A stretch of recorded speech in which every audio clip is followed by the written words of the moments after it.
이 자리에 일어나셔서 예수 우리 왕이여 찬양 올려드리겠습니다.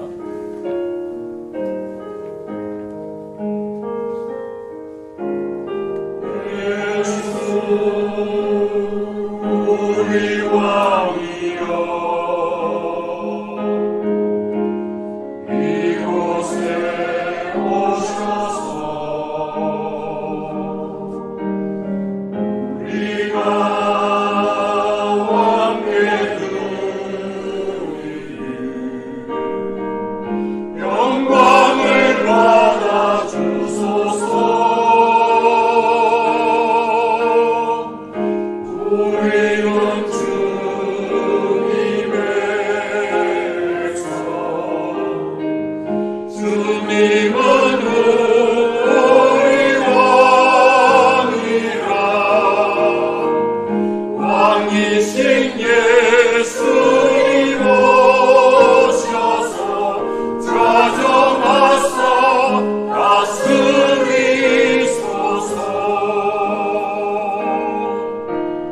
예수 우리 주시여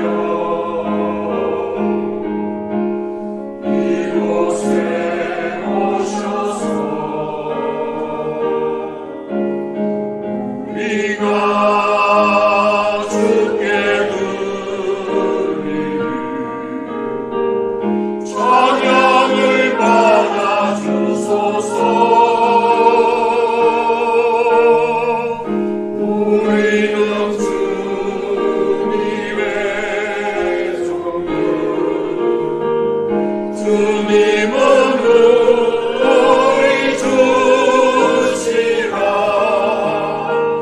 주 대신 예수님 오셔서 이 찬양을 받아주소서.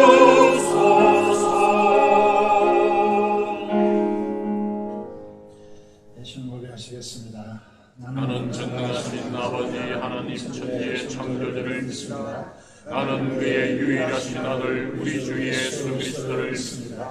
그는 성령으로 잉태되어 동정녀 마리아에게서 나시고 본디오 빌라도에게 고난을 받아 십자가에 못 박혀 죽으시고 장사된 지 사흘 만에 죽은 자 가운데서 다시 살아나셨으며 하늘에 오르시어 전능하신 아버지 하나님 우편에 앉아 계시다.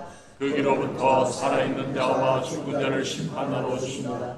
나는 성령을 믿으며 거룩한 공교회와 성도의 교제와 죄를 용서받는 것과 몸의 부활과 영생을 믿습니다. 아멘.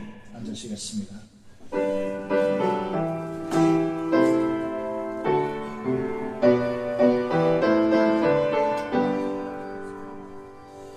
우리가 기다리던 새벽 하늘 밝아온다. 성도여 찬송하라. 사랑해 준 하나님을. 슬픔은 사라지고 기쁜 아침 동터 다같이 찬송하라. 평화의 주 하나님은 어둡던 저 하늘이 찬란하게 밝아온다. 기쁘게 찬양하라. 구원해 준 하나님은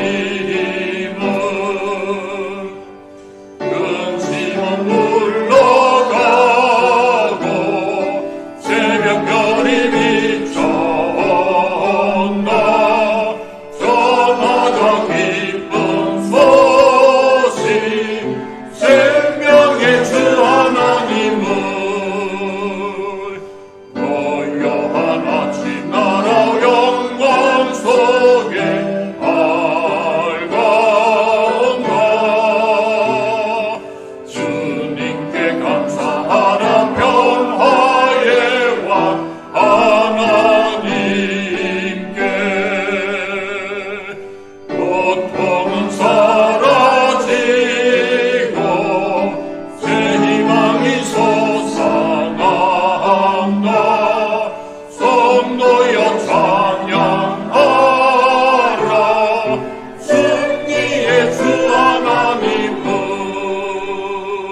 거룩하신 하나님 아버지, 변함없는 사랑과 은혜로 저희를 붙들어 주시고 주님 앞에 나와서 마음과 정성을 다해 예배할 수 있도록 은혜 베푸심에 감사드립니다.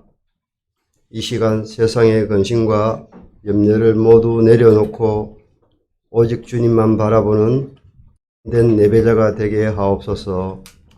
십자가의 보혈로 우리의 모든 지은 죄를 용서하여 주옵소서. 주님의 뜻을 따라 살아가는 믿음의 삶으로 회복시켜 주시옵소서. 하나님 아버지, 목사님의 육간의 강건함을 붙들어 주시고 건강을 지켜 주옵소서. 이 시간 목사님께서 말씀 전하실 때 성령의 충만함과 하늘의 능력을 더하셔서 영적 건강함을 풍성히 부어 주시어 선포되는 이름 속에 담긴 의미, 설교 말씀을 통하여 성도들의 가슴에 감사와 은혜가 되어지는 역사가 일어나게 하여 주옵소서. 비전 센터 건축을 위하여서 기도합니다. 지금까지 하나님의 도우심과 공급하심이 있었음을 고백합니다. 하나님 아버지, 건축이 진행되는 가운데 안전사고가 일어나지 않도록 끝까지 지켜 주옵소서. 현장에서 근무하는 일꾼과 공사를 맡은 관계자들에게도 지혜와 협력의 마음을 열어 주시옵소서. 또한 필요한 재정을 공급받도록 하여 주시고 지체되는 일이 없도록 하여 주시옵소서. 오직 하나님의 은혜로 아름다운 교회가 완공되게 하여 주시옵소서. 병중에 있는 성도님, 마음의 상처로 고통받는 자, 주께서 친히 찾아가 위로하여 주시옵소서. 치유와 회복의 은혜를 내려 주시옵소서. 이 시간 드리는 찬양대의 찬양을 홀로 영광받아 주시옵소서. 이 모든 예배를 기쁨으로 받아 주실 줄 믿사오며 이 지역과 영일방을 향해 복음의 빛을 비추는 주의 교회로 세워 주시옵소서. 이 모든 말씀 우리 구주 예수 그리스도의 이름으로 기도드렸습니다. 아멘.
의심하지 않고 주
기도하겠습니다. 하나님 아버지 감사합니다.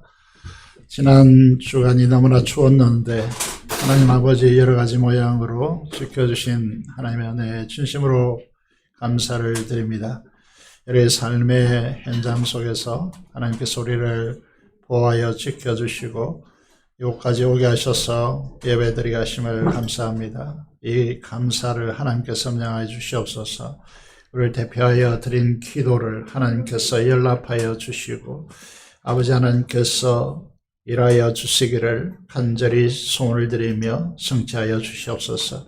이 시간 성도들이 하나님 앞에 나와서 기도하는 모든 기도가 하나님 앞에 연락되도록 하나님께서 역사하여 주시며 가슴을 울리는 찬양을 하나님께 드리게 하심을 감사합니다. 우리 선조들이 그러하였듯이 이 시대에 우리들이 하나님 앞에 엎드려 눈물 흘리며 기도하는 그 자리에서 하늘의 생명의 샘물이 터져 나오는 복된 역사가 열리도록 하나님께서 역사하여 주시옵소서. 오늘 이 시간에 하나님의 말씀을 통하여 하나님께서 부르시는 부름의 은총을 깊이 깨닫는 시간이 되게 하여 주시고 이 시간도 하나님 조연 앞에 나오지 못하지만 하나님 앞에 영상으로 드리는 이 예배를 하나님께서 간섭하시고 심령의 은혜를 부어 주시옵소서. 구문에 있는 자녀들과 또 아버지 하나님 햇상에 또 해외에 있는 자녀들에게 하나님께서 두 손들어 축복하여 주시고 산지에 흩어져 있는 우리 성도들의 자녀들에게 그 중심이 하나님을 향할 수 있도록 삶을 간섭하여 주옵소서. 감사를 드리며 우리 주 예수 그리스도의 이름으로 기도드리옵나이다. 아멘. 하나님의 말씀을 함께 보시겠습니다. 구약성경 느헤미야 12장 1절에서 11절의 말씀을 함께 보시겠습니다. 구약성경 745페이지에 있습니다. 느헤미야 12장 1절에서 11절의 말씀을 함께 보시겠습니다.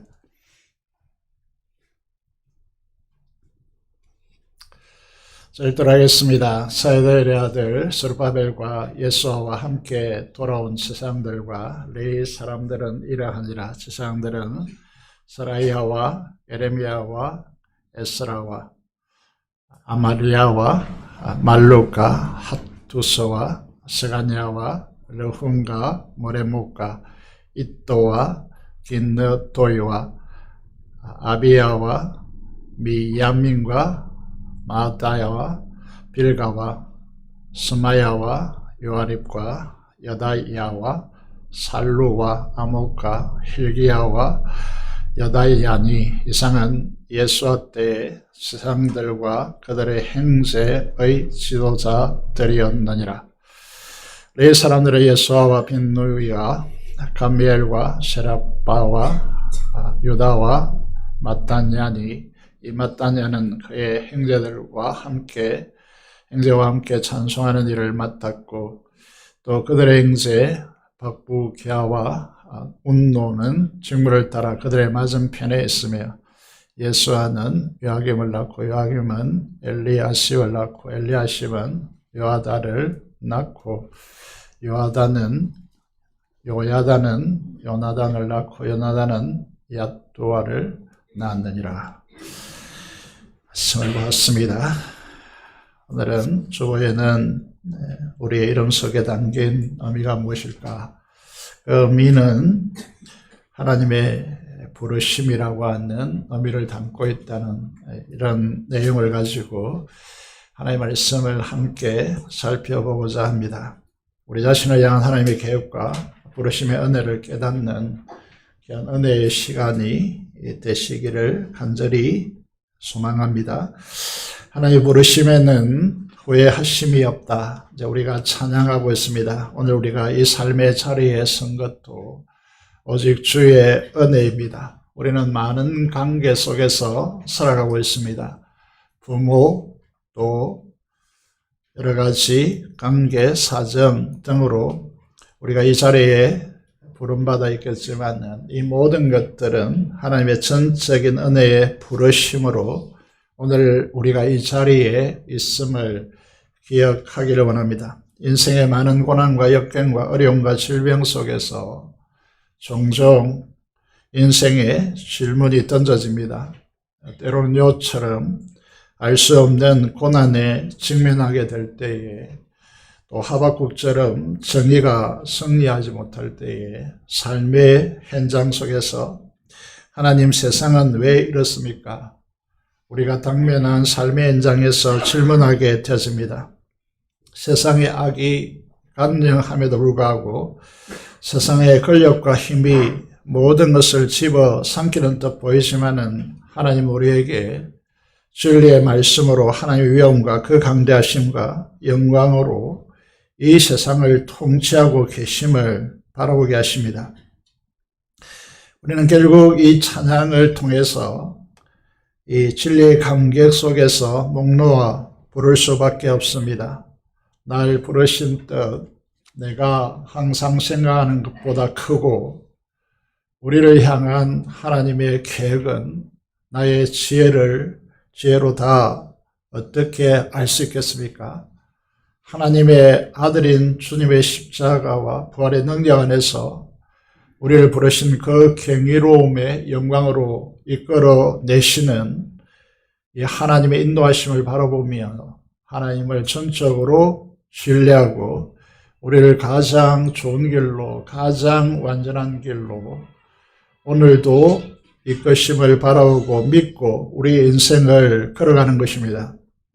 아무것도 모르는 자녀가 마치 부모를 믿고 오라고 할 때 뚜벅뚜벅 걸어가는 것처럼 우리의 미래도 우리의 안전도 보장되지 않는 이 세상 속에서 하나님을 믿고 하나님의 이끄심을 믿고 우리는 그 길을 걸어가는 것입니다. 느헤미야는 오늘 본문을 보시면 3차 포로 귀환한 한 사람으로서 오늘 이름들이 쭉 기록되어지는 이 부분은 1차로 귀환한 스룹바벨과 대제사장 여호수아와 그때 함께 돌아온 제사장들의 이름과 레위 사람들을 소개하고 있습니다. 우리가 느헤미야서를 읽으면서 익숙하지 않은 많은 이름이 등장하고 있음을 알 수 있습니다.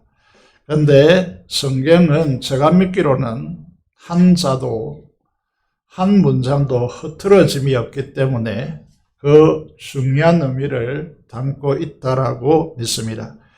그렇다면 이 이름들을 통해서 무엇을 말씀하려고 하는 것일까요? 그리고 그 중요성은 어디에 있을까요? 지난주에도 말씀드렸습니다만은 화면을 보시면 1차 기한이 주전 BC죠. 537년에 스룹바벨과 대제사장 여호수아를 중심으로 이루어졌고 제3차 기간은 92년이 흐른 이후에 술관원이었던 왕의 비서실장이죠. 느헤미야를 중심으로 이루어졌습니다. 그런데 오늘 이름들이 기록되어지는 부분은 90년 전에 바벨론 포로에서 돌아온 사람들의 이름이 적혀지고 있습니다. 우리 교회도 우리 교회가 설립된 지 1946년 2월이기 때문에 내년이면 80주년이 되어집니다. 80년이 흘렀습니다. 우리 교회 100세를 살고 있는 분이 있습니다만은 이런 80년이 흐르는 세월들 속에서 수많은 이름들이 우리 곁에서 존재했습니다. 참 많은 시간이 흘렀습니다. 포로기한 1세대인 스룹바벨과 대제사장 여호수아로부터 그의 아들 요아김, 그리고 그 아들 엘야십, 정손 요야다, 그 아들 아투아, 야뚜아까지 그 후손이 이 기간 동안에 이어서 왔음을 기록해 주고 있습니다. 성전을 짓고 바빌론 포로에서 돌아와서 90년이 흘러서 정확히 말하면 성전이 완성되고 난 뒤에 70년이 흘러서 예루살렘 성벽을 완성했습니다. 봉헌식을 앞두고 있는 이 시점에서 느헤미야는 스룹바벨과 예수와 그리고 그 시대의 사람들을 기록에 남기면서 무엇을 강조하고자 하는 것일까요? 문제는 누가 이 중요한 일들을 이뤘는가라고 하는 것입니다. 무슨 말일까요? 건물과 일들이 중요한 것이겠지만은 그보다 훨씬 더 중요한 것은 무엇입니까? 하나님의 나라 교회에서 중요한 것은 일도 아니고 건물도 아닙니다. 사람입니다.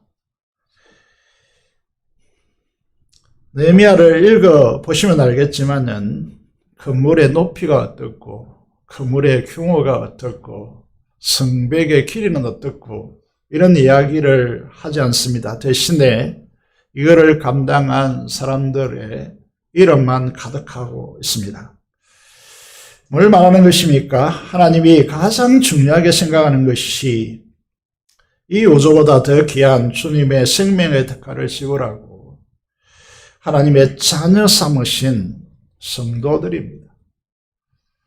우리가 이 세상을 떠나간다면 이 건물도 의미가 없고 또 우리가 한 일도 그렇게 큰 의미는 있겠는가 하는 생각을 하게 되어지는 것이죠. 그런 의미에서 우리 교회 모든 성도들이 가져야 될 중심된 생각은 무엇이냐 하면 사람입니다.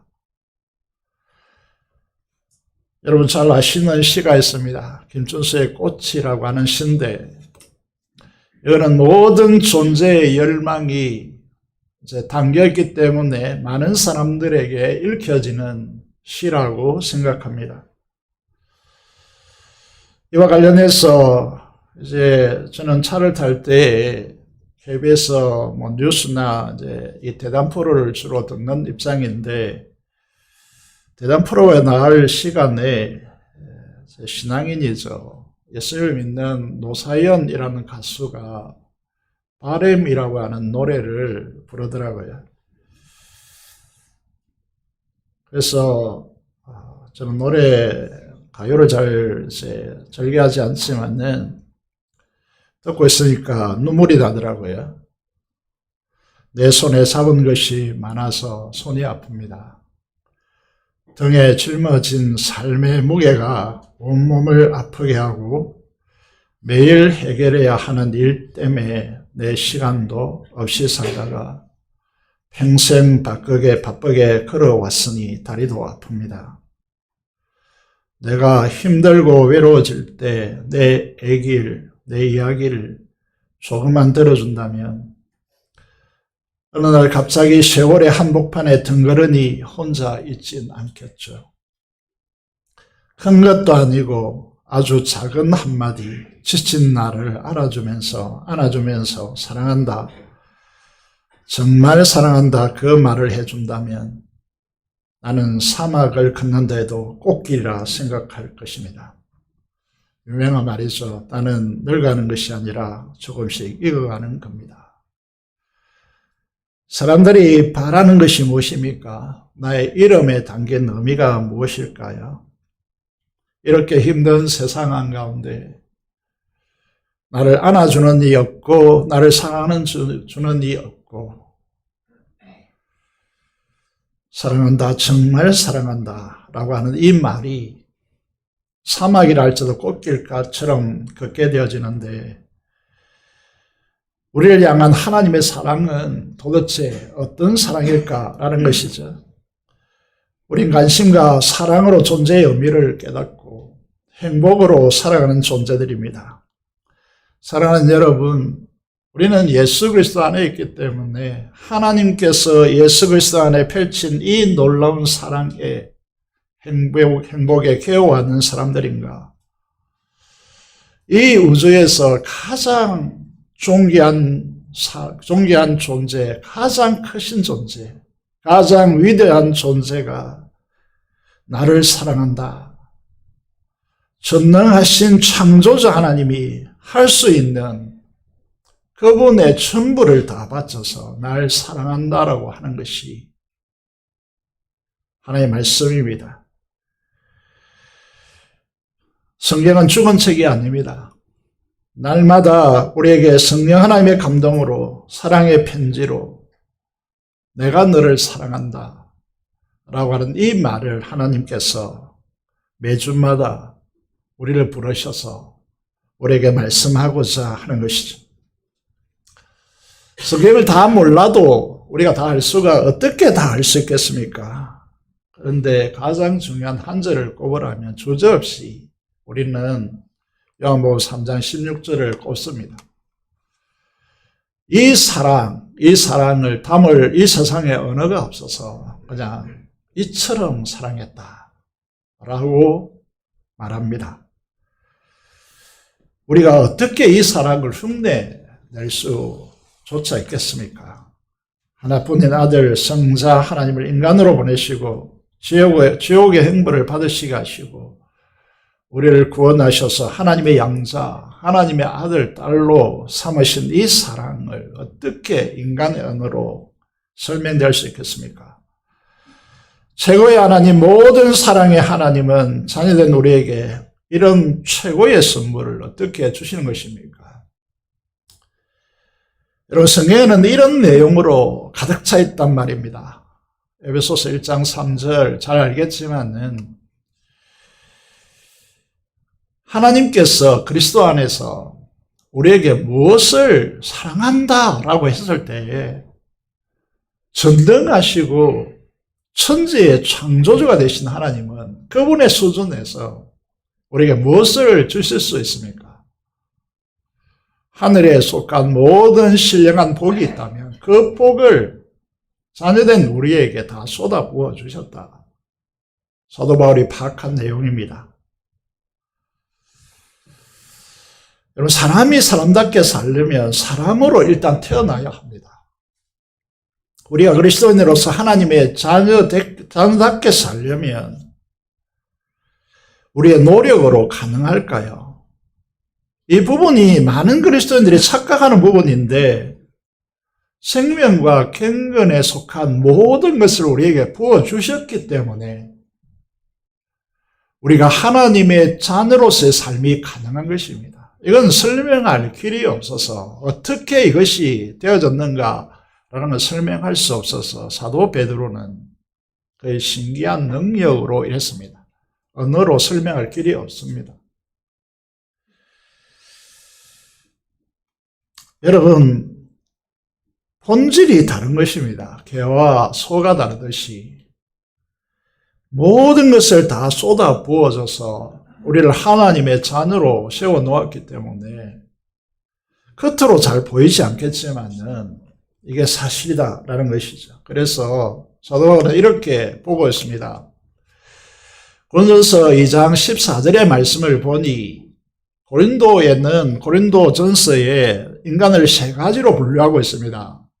하나는 불신자로 육에 속한 사람이고, 하나는 육신에 속한 사람이고, 하나는 성령 충만한 영의 사람으로 분류하고 있는데, 여기 보시면요, 육신에 속한 사람은 하나님의 성령의 일을 받지 않습니다.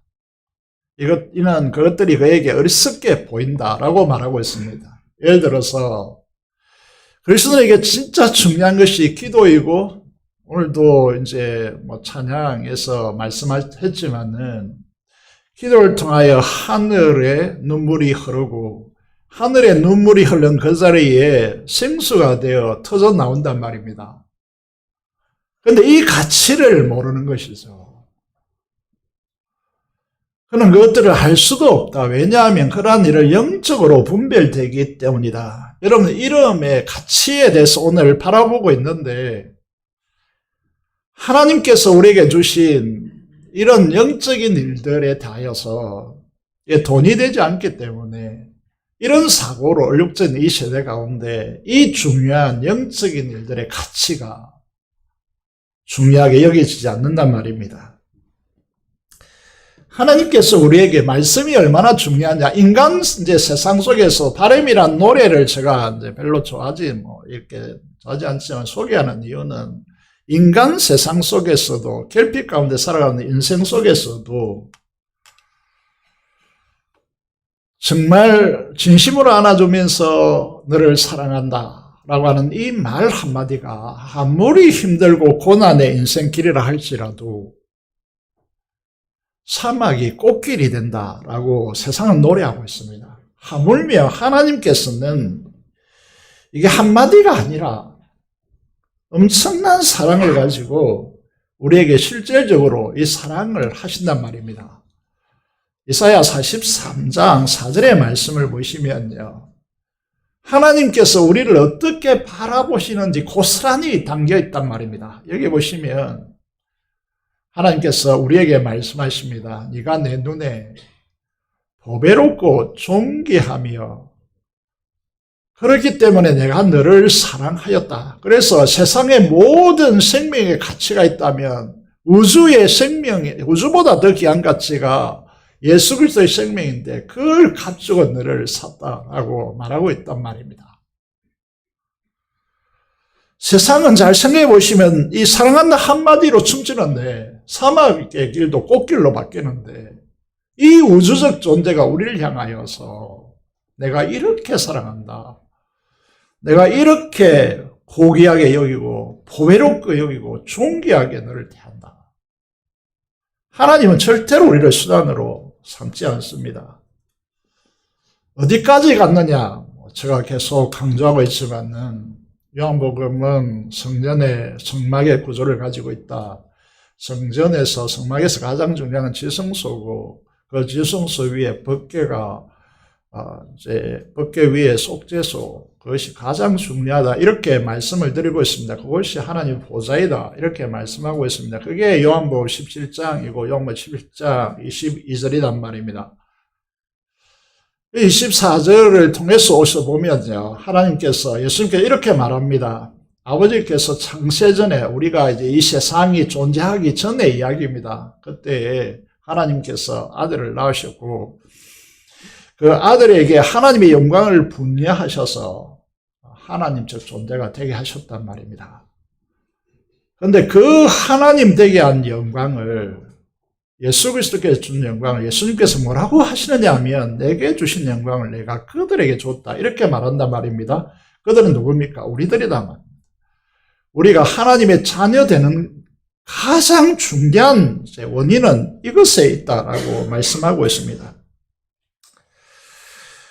그래서 그의 신기한 능력으로 거룩과 영광과 생명과 경건에 속한 모든 것을 우리에게 주셨다라고 말씀하고 있습니다. 이걸 진짜 하나님이 살아계시고 존재한다라고 믿는다면 이 세상에 험나는 이 세상 가운데 이 음성을 여러분이 듣는다면 어떻게 춤추지 않겠습니까? 어떻게 사막이라도 꽃길이라고 믿고 그 길을 가지 않겠습니까? 우리의 존재는 여기에서 결정되는 것이죠. 이 놀라운 진리를 알아들어야 우리가 행복해집니다. 세상의 평가와 소리에 민감하지 마십시오. 이 그리스도인의 자존감요, 정체성이 없으면 세상의 평가와 소리에 무너집니다. 여러분 스트레스 받았다 그러죠. 스트레스는 많은 만병의 근원이라고 그러죠. 그런데 그것들이 우리를 무너뜨릴 수 없는 것은 이 그리스도인의 자존감요, 정체성 때문입니다. 하나님께서 우리의 이름을 어떻게 부르시고 바라보시고 계신가라고 하는 것입니다. 하나님께서 우리를 그렇게 바라보시는데 세상의 소리에 뭐 때문에 우리가 거기에 민감하게 반응하고 살겠습니까? 때또는 억장이 무너지는 소리도 있죠. 그렇지만 견딜 수 있는 힘은 바로 이것이다라는 것이죠. 이런 자존감이 있어야 다른 사람들과의 관계, 자녀의 관계, 제가 일부에 왜 이렇게 교사들이 있기 때문에 이렇게 말씀드렸는데 우리 자녀를 사랑한다 그러잖아요. 사랑한다. 자녀를 정말 사랑한다. 이럴 때에 여러분 자존감이 이런 그리스도인의 자존감이 깨어졌는데 깨어진 그 자존감 속에서 그 사랑이 자녀에게 제대로 흐를까요? 흐를 수 없습니다.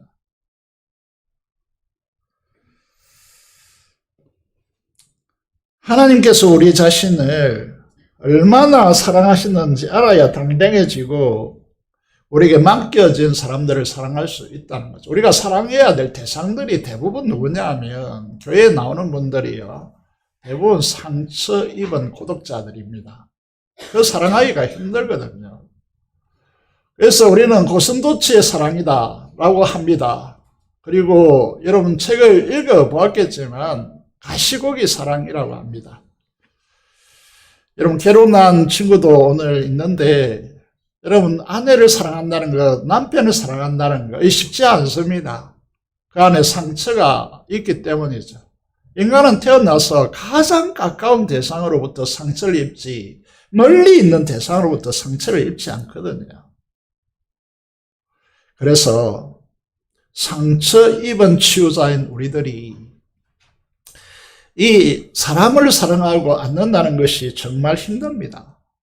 그래서 고슴도치의 사랑, 가시고기의 사랑 이런 이제 이야기가 있는 거죠. 이런 성도들이 없다면 교회는 교회다워질 수가 없는 것이지. 그리스도인에게 가장 나쁜 행태의 신앙의 양태가 있다면 그는 이기적인 사람들입니다. 그리스도인들은 이기적이 되어서는 안 되는 것이죠.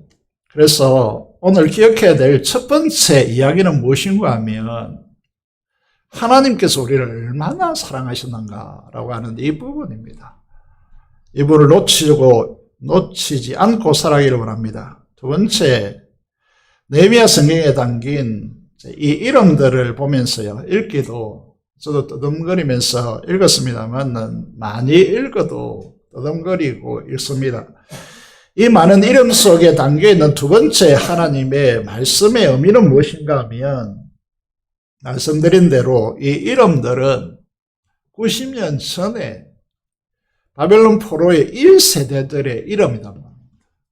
그러면 제가 이제 우리 교회에서 90년부터 사역을 했으니까 그때 이제 함께 있었던 권사님이라든지 청노님들이 있단 말이죠. 그 이름들을 떠올려 보면요. 그 이름의 의미가 가슴속에 찡하게 징처럼 울린단 말이에요. 하늘 소망이라는 찬양이 있습니다. 이 가사를 보면 무엇이 느껴집니까? 우리는 이 땅에 붙으면서 이 땅에 발을 디디고 살지만은 우리의 영혼은 저 하늘을 디디며 사느나라고 하는 민옥이 찬양 사역자가 작사 내용인데 정말 기막힌 우리의 정체성을 보여주는 것입니다. 모든 그리스도인들은 하늘에 대한 소망이 없다면 하늘에 우리가 영원히 살아갈 그 하나님의 나라가 우리 가슴 한 중심에 자리 잡고 있지 않으면 이건 다 가짜거든요. 이 세상에 영원히 살아갈 존재들이 아닙니다. 우리는 잠시 지나가는 나그네단 말입니다.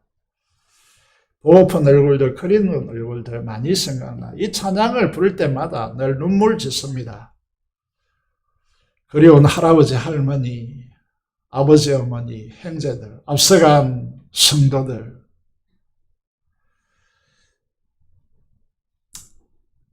그런 이름들이 잊혀질 수 없는 이름들이 떠오른단 말입니다. 물론 그들에게 허물과 약함과 죄가 없었던 것이 아닙니다. 그런데 믿음의 사람들이 갖는 마음이 무엇입니까? 비판하고 비난하는 것입니까? 여러분, 느헤미야 시대 때에, 여러분, 이게 이제 예수와 후손들 중에서 엘리야십이라는 대제사장의 이름이 등장하는데, 이때 무슨 일이 일어났습니까? 느헤미야 시대 때에 도비야와 그의 엘리야십이죠. 그 대제사장 가문의 그 다음 세대와 결혼을 해가지고 도비야를 제거하려고 했단 말이에요.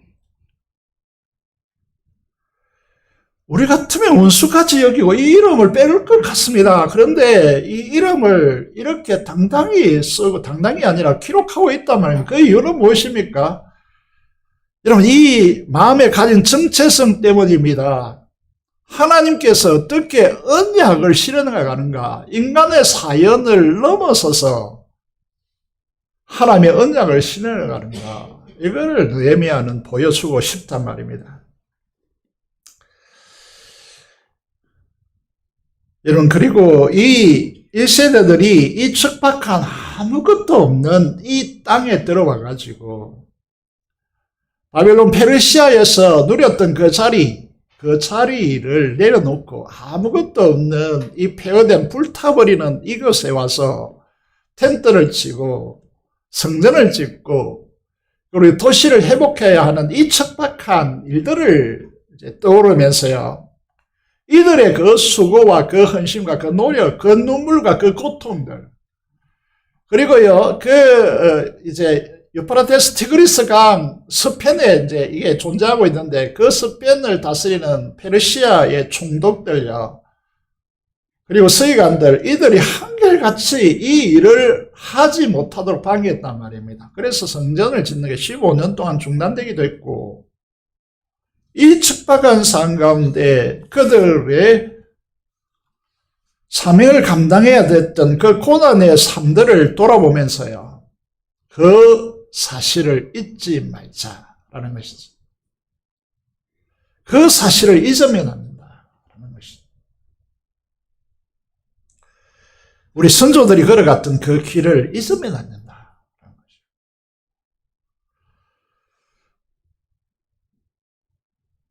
이 역사의 강을 건너오는 길목들이 만만치 않았단 말입니다. 그래서 저는 이제 굉장히 싫어하는 대상들이 있는데, 부모를 향하여 욕설을 하거나 부모를 함부로 대하거나 이런 사람들 보면요, 울분이 일어나거든요.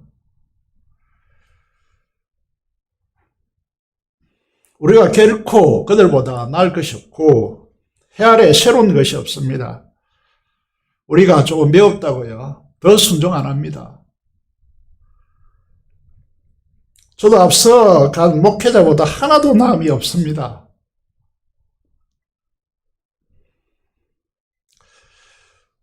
고 송민호 목사님께 이런 말을 한 적이 있습니다. 김영순 목사님이 꿈에 나타나가지고 풀밭에 잡초를 뽑으라는데 가시가 가득해 나 있었다는 거죠. 그래서 뭐 어떻게 해야 됩니까? 호미를 가지고 쇠 연장을 가지고 뽑아야 되겠죠. 그런데 하는 말이 그런 걸로 뽑지 말고 네 입으로 뽑으라 라고 했다는 거죠.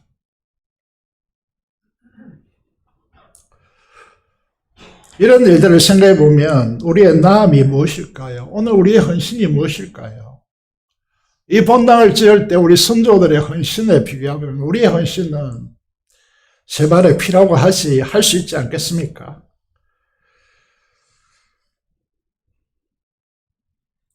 느헤미야는 이런 이 감사의 마음을 품고 정말 그 시대에도 감당하기가 너무 척박하고 힘들었습니다. 지난주에 거짓의 사람들이 행하는 여러 가지 모습들을 제가 보여드린 적이 있습니다. 겉으로는 위하는 척 하죠. 그렇지만 그 마음에 너무 이기적이고 자기 권력화하고 대대로 그 권력을 이어가려고 하는 사람들이기 때문에 느헤미야를 제거하게 되겠다. 이게 이제 그들의 마음이었잖아요. 그럼에도 불구하고 선조들이 예수아와 그리고 세대를 이어온 그 사람들의 희생적 그런 노력과 헌신을 기억하면서요. 그 후손들을 용납하고 그 후손들을 세워가고 하나님의 언약 아래서 그들이 하나님의 축복의 대상으로 바뀌어가도록 노력해서 그들이 함께 어우러져서 하나님의 공동체를 만들고자 하는 이런 마음으로 가는 것이죠. 이거 배척하고 제가 이제 총회장이 되고 원장도 되고 이런 길을 걸어왔는데 총회의 모습을 보니까 너는 이래서 안 되고 너는 저래서 안 되고 그럼 누가 할 건데요? 그래서 뺄셈 정치를 하지 말고 덧셈 정치를 하자 이랬습니다. 사람 허물 없는 사람이 없고 문제 없는 사람이 없습니다. 그래서 세워나가자, 보도만 않고 세워나가자. 이 느헤미야가 이 이름에서 보여주는 놀라운 사건이란 말입니다. 왜 이렇게 하느냐라고 하면요. 이제 우리가 읽지 않았지만은 27절을 보시면 이렇게 되어 있습니다. 느헤미야 몇 장이죠? 12장 27절을 보면요. 이게 성벽을 잘 짓고 이제 성전에 모여서 성벽 봉헌식을 하는데 이 울타리를 만들고 보호망을 만든 것이죠. 성전을 이어서 하나님의 거룩한 백성, 하나님의 거룩의 백성들이 하나님께 예배하는 백성으로 세우고자 하는 것, 이것이 최종적인 목표이지 않습니까? 그래서 이렇게 됐습니다. 각처에서 레위 사람들을 찾아 예루살렘을 데려다가 감사하며 노래하며 제금을 치며 비파와 수금을 타며 즐거이 봉헌식을 행하기 위해서다라고 되어 있습니다. 43절을 보겠습니다. 43절을 보시면요. 너무 멀리 있어서 화면에 적어놨습니다.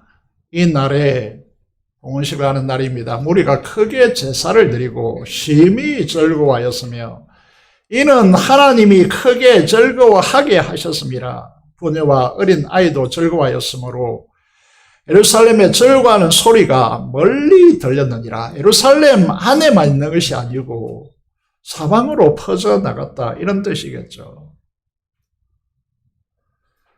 우리의 하는 수고들이 모두를 아울릴 수 없는 수고라면 그건 잘못된 것입니다. 내 혼자 돋보이고 내가 이루었다라고 하는 방식을 쓴다면 그건 교회가 될 수 없습니다. 그래서 모두의 승리이고 모두의 기쁨이고 모두의 예배여야 한다는 것입니다. 이것이 우리의 존재적 가치입니다. 여러분 이제 많은 수고와 긴 스토리 또 많은 시간들을 오늘도 장로님이 마무리 잘 되게 해달라고 많은 시일 내에 되게 해달라고 기도했습니다만은 마무리되어 가고 있습니다. 자, 이 건물은 우리의 수준에서 우리가 할 수 있는 모든 걸 쏟아부어서 최고로 만드는 것이 건물이지 않습니까? 저희들도 그렇게 진액을 쏟아부어서 여기까지 왔습니다. 큰 사고는 없었지만 많이 다치기도 했고 남몰래 치료받기도 했습니다. 정말 이게 되겠나라고 하는 수많은 오고 가는 스토리도 쌓여 있습니다. 여러분 기도가 없었다면, 여러분의 헌신적 수고가 없었다면, 그 수고로움이 없었다면, 헌금과 헌물이 없었다면 불가능했던 일입니다. 이제 남은 일은 딱 하나입니다. 그것은 우리 모두의 축제가 되도록 서로를 격려하고 아끼고 조심하고 서로를 위하는 이 일이 필요합니다. 왜 이렇게 하는 것입니까? 비전센터를 짓는 것이 우리 목표가 아닙니다. 시작입니다. 그 안에 담겨있는 내용이 중요한 것입니다. 담겨야 할 중요한 내용이 무엇입니까? 그것은 첫째 예배입니다. 예배는 무엇이 결정한다고 생각하십니까? 오늘 찬양대 찬양을 부르면서 정말 눈물이 났는데 찬양이 예배를 결정하는 것입니까? 여러분 설교를 잘해야 그 교회가 부흥합니까?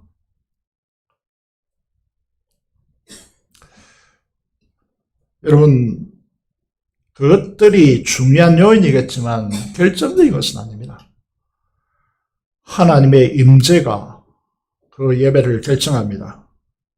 이 일을 위해 우리 모두가 정말 하나님 앞에 무릎 꿇음이 필요하고 눈물로 기도함이 필요하고 장작이 함께 모여서 불을 지피고 거기에 성령의 기름 부음이 일어나야 교회가 행복한 부흥을 인간적인 인위적인 조직체가 아니라 하나님의 역사 안에서 부흥될 수 있습니다. 그래서 간절히 요청합니다. 다시 한번 부탁드립니다. 재헌부산교회 성도 여러분, 합심 기도의 자리에 오십시오. 모여야 합니다. 그 모임의 자리에서 성령 하나님의 역사가 일어나고 성령의 기름 부으심이 임하는 것이죠. 모이지 않는 공간에, 흩어진 공간에 임할 수가 없습니다. 두 번째, 많은 부담에도 불구하고 왜 비전센터를 짓습니까? 우리 교단에 최고 많이 모이는 교회는 출석 교인이 300명 규모입니다. 정교회를 그토록 사랑했던 우리의 앞선 세대들, 그 자녀들을 생각해 보시면 다른 지역으로 가면 재헌교회를 가지 않습니다. 왜 그럴까요? 작다는 거죠. 너무 희생이 강요된다는 거죠. 마음에 울분이 쌓였습니다. 그래서 다시는 작고 초라한 모습으로 희생을 강요당하면서 다니는 그런 교회를 만들고 싶지 않다라는 것이고, 두 번째는 재헌교회 이름을 떼자고 하더라고요. 많은 부분들이. 그래서 다 떼고 있습니다. 로고를 만들었고 그걸 붙이고 있는데 재헌교회 때문에 부흥이 안 된다. 그 말 정말 듣기 싫었습니다.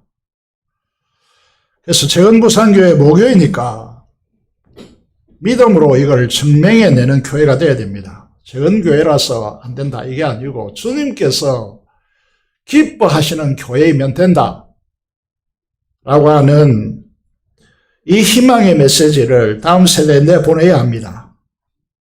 우리 교회는 거의 대부분 성도들이 아브라함 기질을 가지고 있어서 착하십니다. 순응적입니다. 안정형입니다. 그런데 한 가지 부족한 점이 도전을 꺼려 한다는 것이죠. 최근에 제게 주신 마음이 무엇이냐면 계속해서 이제 금요 기도와 또 새벽 기도를 통해서 내보냅니다. 말씀이 그렇기 때문에 너희들의 기준과 잣대로 판단하고 비판하고 사고하는 자기 한계에 갇히지 말라.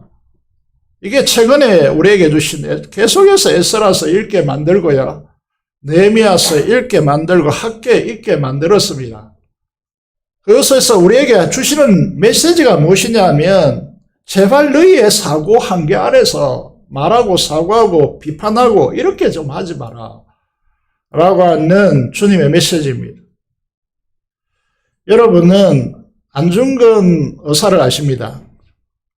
안중근 의사를 보시면요, 그가 남겨진 많은 말들이 있겠지만은 화면에 보시면요, 이런 이제 마지막 말이 있습니다. 나는 천국에 가서도 마땅히 조국의 독립을 위해 힘쓸 것이요, 대한 독립의 함성이 천국까지 들려오면 나는 기꺼이 춤을 추면서 만세를 부를 것이요. 왜 안중근 의사가 왜 이런 삶의 결단을 했겠습니까? 천국이 있기 때문이죠. 그리고 그의 가슴 속에 민족적 사명이라는 것이 그의 가슴 속에 살아있었기 때문입니다. 우리도 마찬가지인데, 여러분, 이것 때문에 내가 존재하고, 이것 때문에 내가 목숨 걸고, 이것 때문에 내가 사는 이유가 되는 것이 있습니까? 무엇입니까? 그리스도인이라면 생각해야 할 것이 있습니다. 나를 그토록 사랑하시고 내 안에 거하시는 그 주님이 무엇을 원하시느냐라고 하는 부분인데, 정말 사랑한다면 그 사랑하는 사람이 무엇을 원하는지 그걸 알아야 되지 않습니까? 주님께서 간절히 원하는 것이 무엇일까요? 우리는 이미 천국에서 영원한 영광의 삶을 살아갈 존재로 예수 그리스도의 지옥의 행보를 통하여 보장된 자들입니다. 그것에 대해서 염려하거나 걱정할 필요가 전혀 없는 사람입니다. 이 세상에 그 어떤 피조물이나 그 어떤 권력이나 그 어떤 대상도 이거를 무너뜨릴 수 없습니다. 그러면 우리는 이 세상에 무엇을 위해 삽니까? 높아지기 위해서? 가지기 위해서? 아닙니다. 천국에 다 우리는 천국을 가진 자인데요. 높아지기를 원한다고요. 그거는 하나님의 우편 보좌보다, 하나님 우편 보좌, 주님의 자리보다 높아질 자리는 없습니다. 우리는 거기에 함께 앉힌 바 된 사람들입니다. 그렇다면 우리가 남은 것은 딱 하나 무엇일까요? 그건 주님의 원함이 우리의 가슴 속에 사무쳐 와야 되지 않습니까? 그게 뭡니까? 누가 저들에 가서 나의 사랑을 전할까? 누가 내게 부러져서 사탄의 권세 아래 제가 사망 안에서 왕노릇하는 가운데 쇠사슬에 사로잡혀 있는 저들을 구원케 할까? 내가 이제 보기 원하는 것이 있다. 나의 자녀들을 살아가는 그날.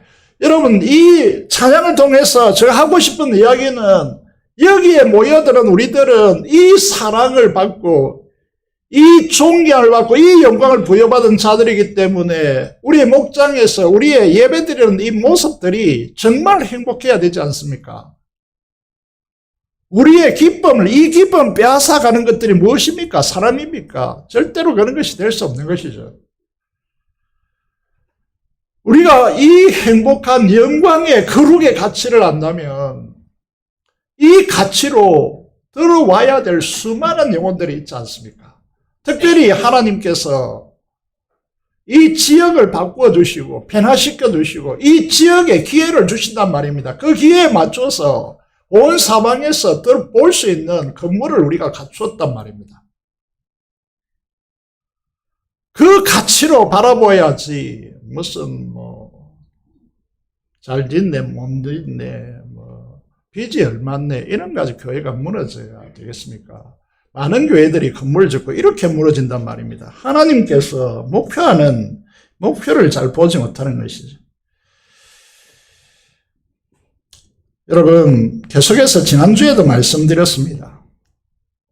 자칫 잘못하면 저도 마찬가지고 여러분도 마찬가지인데, 야, 주님의 영광을 위하여 한마디 딱 합니다. 우리가 주님의 영광을 위하여, 우리가 이제 주님의 영광을 위하여 헌금도 하고, 주님의 영광을 위해 전도하기도 하고, 내가 교회의 여러 가지 일들에 섬기기도 하고.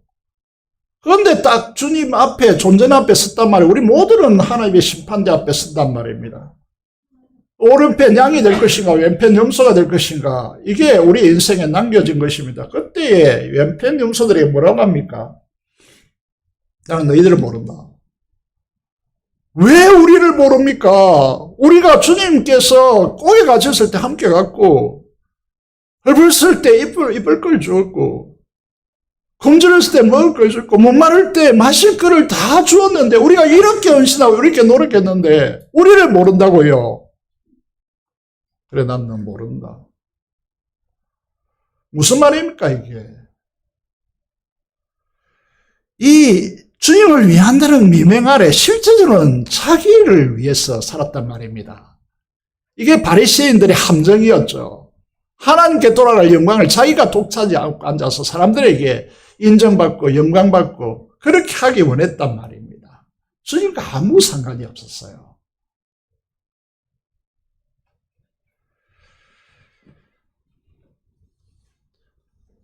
사랑하는 여러분, 우리 교회가 그렇게 되지 않기를 원합니다.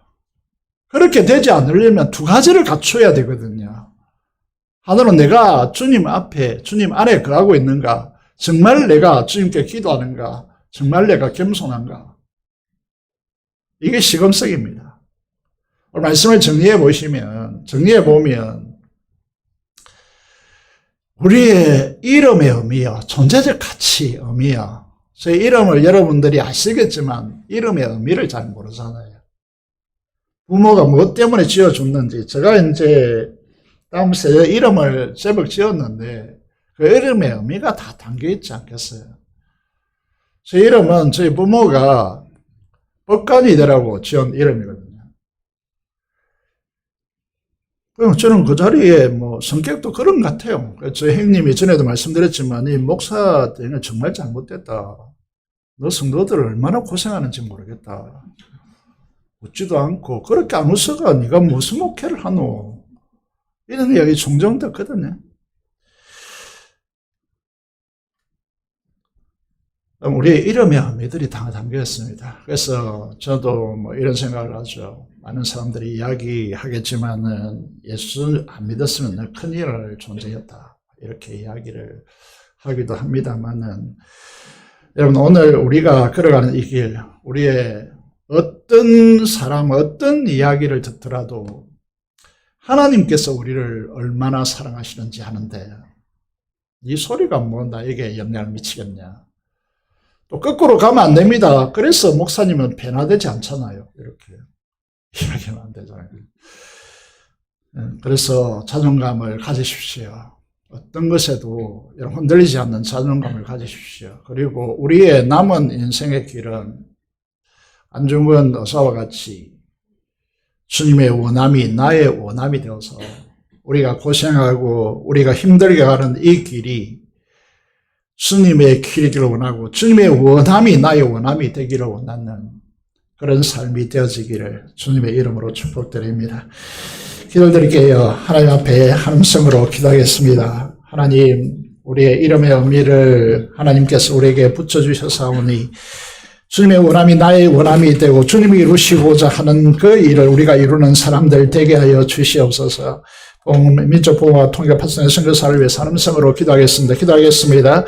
살아계신 아버지 하나님, 은혜를 감사합니다. 우리를 사랑해 주셔서 이 자리에 불러주신 은혜의 하나님 아버지 진심으로 감사를 드립니다.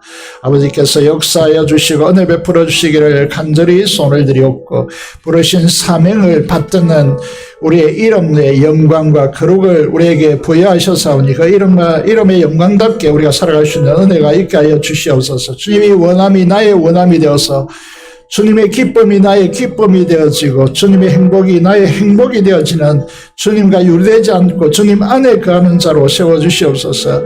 이 민족을 복음화 시켜주시고 이 지역의 복음화를 우리 교회가 감당할 수 있도록 도와주시고 특별히 다음 세대와 아버지 하나님 그 부모 세대를 집중적으로 아버지 전도할 수 있도록 우리를 축복하여 주시옵소서. 피없는 통일 허락하여 주시고 우리 교회가 지원하는 많은 선교 단체와 선교사들 하나님께서 그들과 함께하여 주시고 일선에서 일하는 선교사들을 축복하여 주옵소서. 우리 주 예수 그리스도 이름으로 기도드리옵나이다. 아멘. 313장 찬송 드리면서 준비한 대로 헌금하도록 하겠습니다.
아버지 감사합니다. 우리를 하나님 존재 앞에 부르시고 내가 너를 얼마나 사랑하는지 너는 아느냐라고 말씀하시고 이처럼 사랑하는 하나님의 사랑 가운데 우리가 이 인생길을 행복하게 살라고 우리에게 말씀하시는 주님의 음성을 듣게 하시니 진심으로 감사를 드립니다. 그리고 내가 이처럼 사랑한 네가 나를 대신하여서 이 세상에 나의 원함을 따라 살지 못하겠니?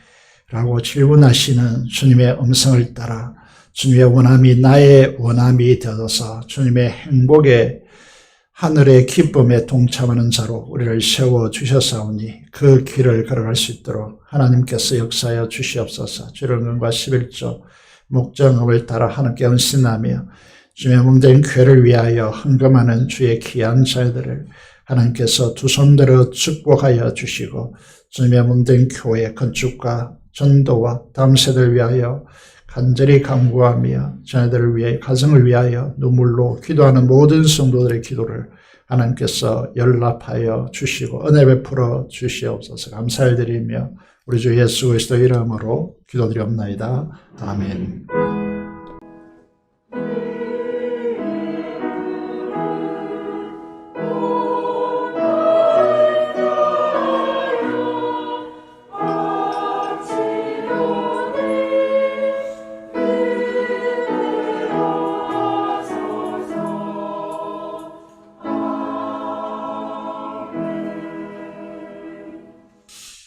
그 소식을 보겠습니다. 오늘 정체 단계를 계속하겠습니다. 오늘 오후 찬양 예배 직후에는 재적부서 또 위원회는 그 부장께서 오셔서 예산을 결정하는데 함께 논해 주시기를 바랍니다.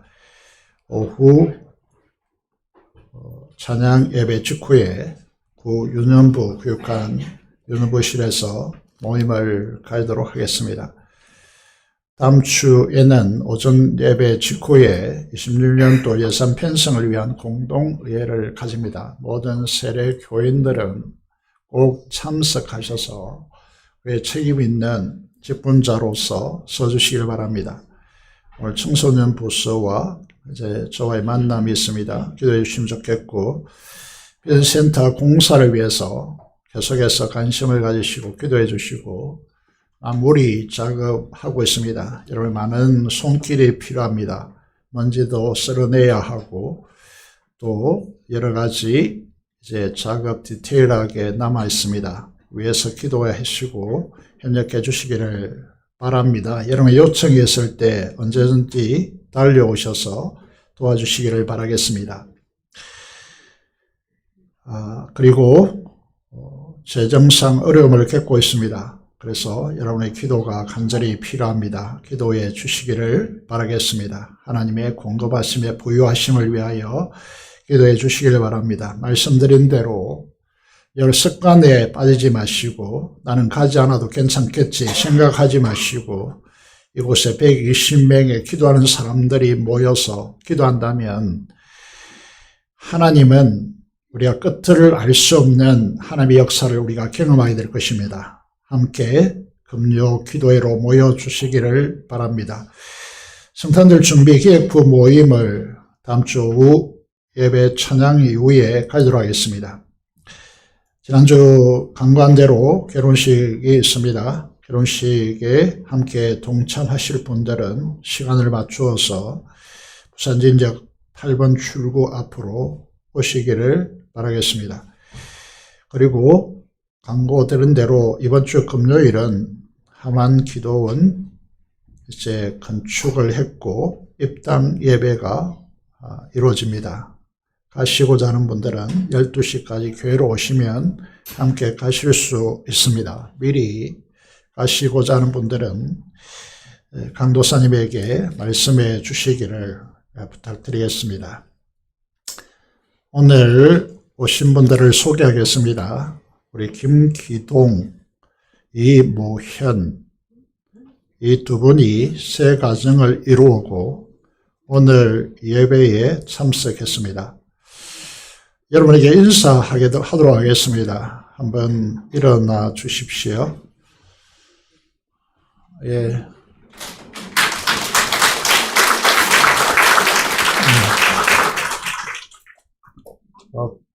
여러분들 그 자리에서 인사하시면 안 되고 앞으로 나오셔서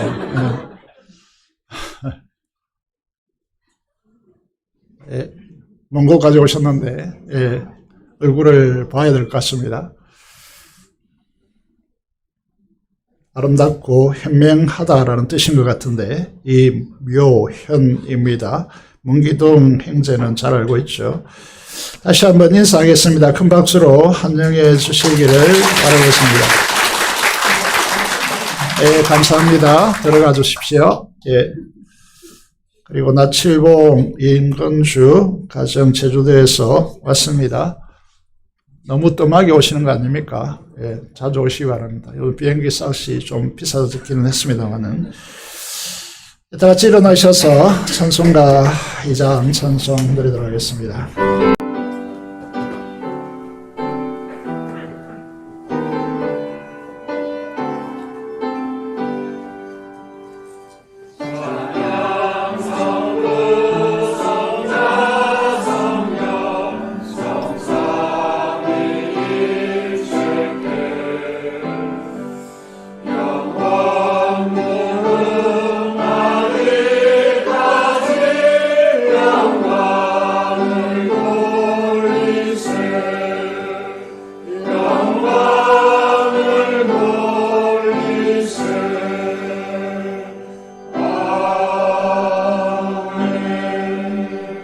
올랐겠습니다. 지금은 우리 주 예수 그리스도의 은혜와 하나님 아버지의 말로 닿을 수 없는 그 놀라운 사랑하심과 성경의 고통 충만 감화 감동하심이 오늘 하나님의 그 사랑을 알고 주님의 원함을 알아 주님의 원하는 대로 그 뜻대로 살아가기로 다짐하는 사랑하는 성도들의 심령과 가슴과 생터전 위에 지금부터 영원토록 함께 하시기를 축원합니다. 아멘.